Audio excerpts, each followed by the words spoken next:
The other night, I saw something I love and miss so much. Now it has been taken away from me. About 2 blocks away from the corner store that I stop in to get a chocolate popsicle once in a while. I don't care what time of year it is, I just love the chocolate popsicle. It's the old Keysdale baseball diamond. It was just a couple of years ago on a humid summer weekday's night that I made, if I don't say so myself, one of the finest plays I have ever made in my short but much talked about baseball career.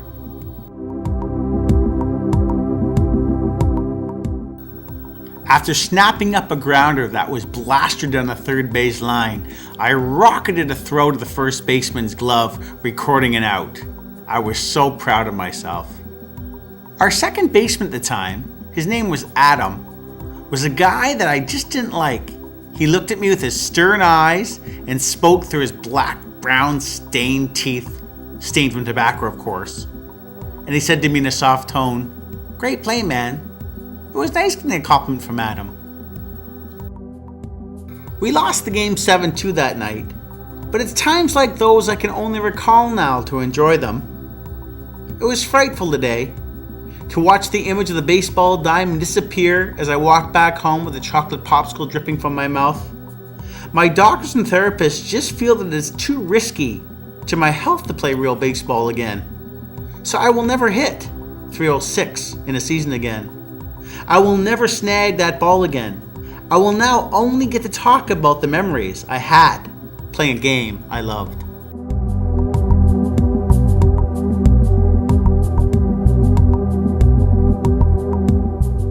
Even the staff hockey games on Tuesday nights are no longer there for me. To be sipping a warm beer after exerting yourself on the hard ice for an hour with your colleagues was a real joy. For a brief moment, after a bullet of a shot, an accurate pass, or a brave defensive play, we all asked ourselves the same question. What if? What if I decided not to be a high school teacher and devoted every waking moment as a child to this fascinating, fun-filled Canadian game? Could I have been a pro? Could I have impressed kids with my on-ice talent instead of lecturing them while I stood on dirty linoleum floors? It was a real thrill to ask yourself this question every Tuesday. Unfortunately, you would have the answer given to you the moment that you untied your skates and saw your growing belly. I even remember the old boxing gym, which was on top of an old transmission repair shop in a rough area of Toronto. It had real character. Pictures of old-time boxers like Sonny Liston, Jake LaMotta, and George Foreman made your heart skip a beat when walking up the crickety stairs to the entrance.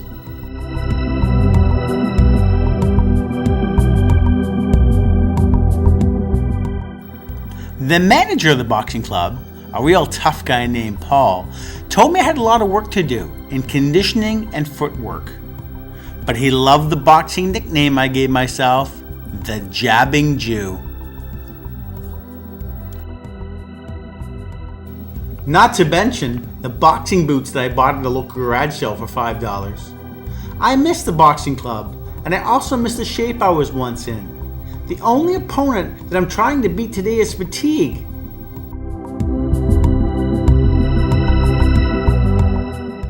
I am afraid I might just be fighting this tough opponent for the rest of my life.